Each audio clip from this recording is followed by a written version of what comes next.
Students, आज हम अपना न्यू यूनिट स्टार्ट करेंगे, यूनिट 5। ठीक है, यूनिट 5। यूनिट 5 क्या है? फैक्टराइजेशन।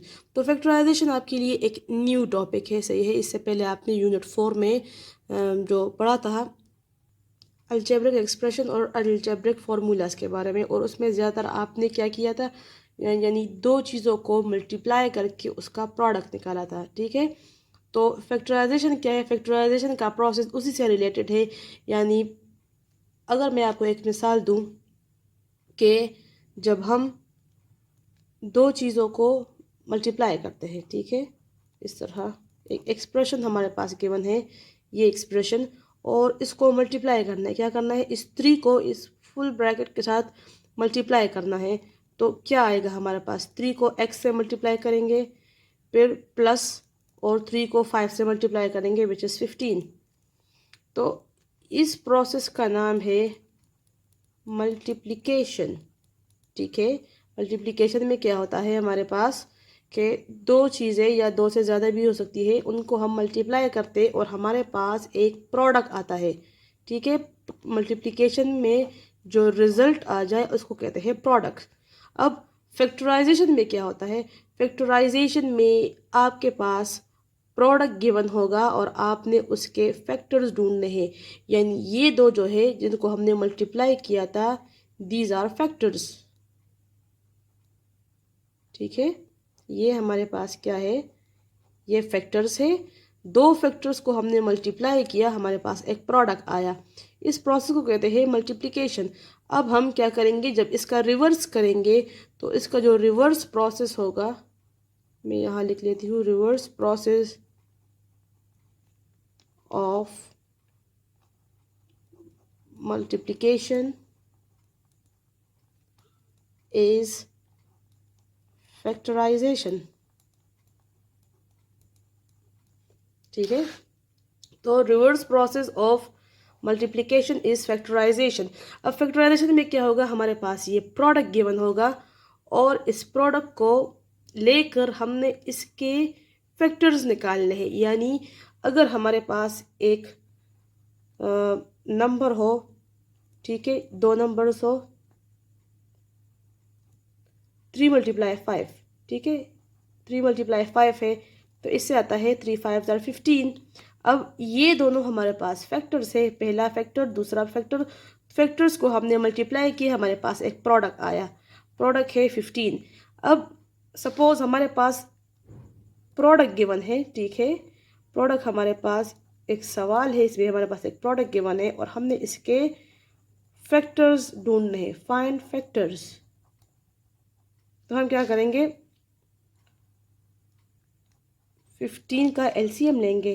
तो फर्स्ट 3 में आता है तो 3 5 ज़ार 15, और फिर 5 अपने ही टेबल में आता है तो 5 1 ज़ार 5। तो इसके फैक्टर्स क्या आए 15 के? 3 क्रॉस 5, यानी 3 मल्टीप्लाई 5 से 15 आता है। तो यहाँ देखें, मल्टीप्लिकेशन में हमारे पास प्रोडक्ट आ गया और फैक्टराइजेशन में हमारे पास फैक्टर से प्रोडक्ट से दो फैक्टर्स आ गए। तो अब हम फैक्टराइजेशन की डेफिनीशन या इसकी स्टेटमेंट को पढ़ते हैं। फैक्टराइजेशन की स्टेटमेंट क्या है कि जब हमारे पास एक अलजेब्रिक एक्सप्रेशन हो, ठीक है, एक हमारे पास अलजेब्रिक एक्सप्रेशन हो और इस सिंगल अलजेब्रिक एक्सप्रेशन को हम इस तरह लिखे कि ये एक प्रोडक्ट है और इससे हमने दो और अलजेब्रिक एक्सप्रेशन निकालने हैं। यानी ये एक प्रोडक्ट है, ठीक है, जिस तरह मैंने 3 क्रॉस 5 इज इक्वल टू 15 की मिसाल दी कि 15 एक प्रोडक्ट है और उससे हमने दो फैक्टर्स निकाल दिए। तो अलजेब्रिक एक्सप्रेशन जो हमारे पास होगा फैक्टराइजेशन में, उस अलजेब्रिक एक्सप्रेशन से हमने क्या करना है? दो और अलजेब्रिक एक्सप्रेशन निकालने हैं। इस तरह किस तरह करेंगे? ये इसकी स्टेटमेंट है, ठीक है। तो सपोज हमारे पास 5x, ठीक है, 5x प्लस 10x स्क्वायर।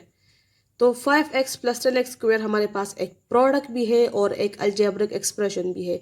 अब ये अलजेब्रिक एक्सप्रेशन है, बट ये किस फॉर्म में है? ये एक प्रोडक्ट की फॉर्म में है। इससे हमने क्या करना है? दो हमने फैक्टर्स इससे निकालने हैं या दो अलजेब्रिक एक्सप्रेशन हमने इसमें से निकालने हैं ताकि हमारा फैक्टराइजेशन का प्रोसेस हो जाए। तो हम क्या करेंगे, इनमें पहले आपने कॉमन देखना है। एक 5 है, एक 10 है। तो 5 और 10 ऐसे नंबर्स है जो एक ही टेबल के अंदर आ सकते हैं, यानी 5 के टेबल में। तो एक 5 का टेबल इनमें कॉमन है क्योंकि ये दोनों क्या है, 5 के टेबल में आते हैं। और एक यहाँ एक एक्स है, यहाँ दो एक्स है, यानी एक्स भी एक एक क्या है इसमें कॉमन है। तो हम इससे क्या करेंगे, इसको कॉमन ले लेंगे।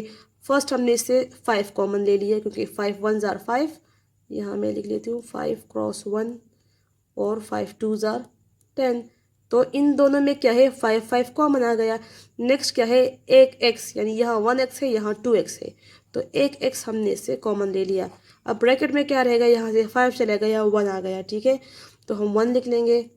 एक्स था वो चला गया, फिर प्लस, और यहाँ पर 5 चला गया, 2 रह गया, तो हम 2 लिख लेंगे। दो एक्स थे, एक एक्स चला गया, तो 1 एक्स रह गया।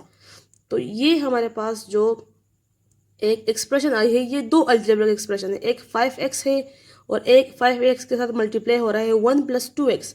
तो हमने क्या किया कि हमने एक अलजेब्रिक एक्सप्रेशन को दो अलजेब्रिक एक्सप्रेशन में चेंज कर दिया। इसको अगर आप वापस मल्टीप्लाई करेंगे तो फैक्टर्स बन जाएगी, यानी 5x बन जाएगा और 5 2 ज़ार 10x² बन जाएगा, ठीक है।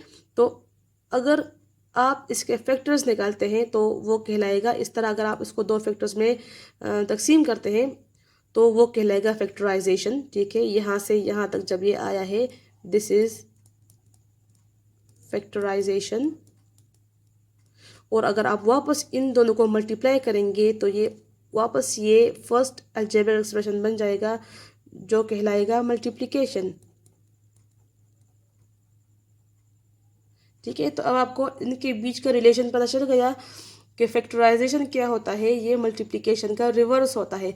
अगर आप एक अलजेब्रिक एक्सप्रेशन से आप दो अलजेब्रिक एक्सप्रेशन बनाते हैं तो वो फैक्टराइजेशन कहलाएगा। अगर फिर आप उन दोनों को वापस मल्टीप्लाई करते हैं तो वो मल्टीप्लिकेशन कहलाएगा।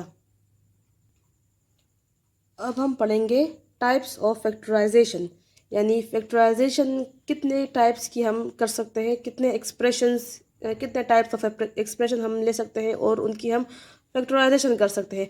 तो फर्स्ट देखिए KA + KB + KC।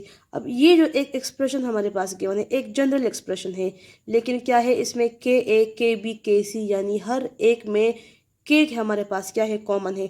तो अगर हम इसको सॉल्व करेंगे तो सिंपल है कि हम इससे पहले के कॉमन ले लें, ठीक है। तीनों से के कॉमन ले लिया और क्या रह गया, A + B + C। तो इस तरह के जो एक्सप्रेशन होते हैं उनकी फैक्टराइजेशन हम किस तरह करते हैं कि जो उनमें कॉमन हो वो उनको हम अलग कर लेते हैं और जो रह जाए उनको हम एक ब्रैकेट में लिख लेते हैं। तो इसकी एग्जांपल एक करते हैं। एग्जांपल इस तरह होगी कि फैक्टराइज द फॉलोइंग, ठीक है। और जो केस आपके पास गिवन होगा यानी केस A, तो उससे आपको अंदाज़ा हो जाएगा कि ये किस टाइप का एक्सप्रेशन है। 15 + 10x - 5x²। अब आपने देखना है सबसे पहले कि इनमें कॉमन क्या क्या चीज़ें हैं। 15 है, 10 है, 5 है। तो 15 10 और 5 ऐसे नंबर्स है जो कि 5 की टेबल में तीनों आते हैं, ठीक है। एक साथ सिर्फ 5 के टेबल में ये तीनों नंबर्स आते हैं। इसके अलावा यहाँ x नहीं है और इन दोनों के पास x है। तो x ऐसा इसमें वेरिएबल है जो हम कॉमन नहीं ले सकते, क्योंकि कॉमन हम वो चीज़ लेते हैं जो हर एक के साथ मौजूद हो। तो यहाँ पर जस्ट 5 ही है क्योंकि 5 1 ज़ारा 5, 5 2 ज़ारा 10, 5 3 ज़ारा 15। तो जस्ट हम इससे अगर हम इसको सॉल्व करेंगे तो हम इससे 5 कॉमन ले लेंगे, ठीक है। जब 5 हमने इससे कॉमन ले लिया तो क्या करेंगे, यहाँ पर 5 3 ज़ारा 15 है, तो यहाँ पर हम लिख लेंगे 3 क्योंकि 5 तो कॉमन चला गया। फिर नेक्स्ट प्लस, फिर 5 कितने टाइम्स हम मल्टीप्लाई करेंगे तो ये आता है 5 2 ज़ार। तो 5 2 ज़ार 10, तो यहाँ हम लिख लेंगे 2 और साथ में x भी क्योंकि हमने x को कॉमन नहीं लिया, x इसी के साथ है। फिर माइनस और 5 1 ज़ार 5। तो अगर वो 1 टाइम है तो इट मीन्स कि हम यहाँ पर 1 को मेंशन नहीं करते, हम जस्ट यहाँ पे x² लिख लेंगे। तो इस तरह होती है factorisation of the type KA + KB + KC, यानी फर्स्ट जो आपके पास नंबर था उसको आपने कॉमन ले लिया और जो रह गया उसको आपने ब्रैकेट में लिख लिया। तो ये इसका सोल्यूशन है। ठीक है।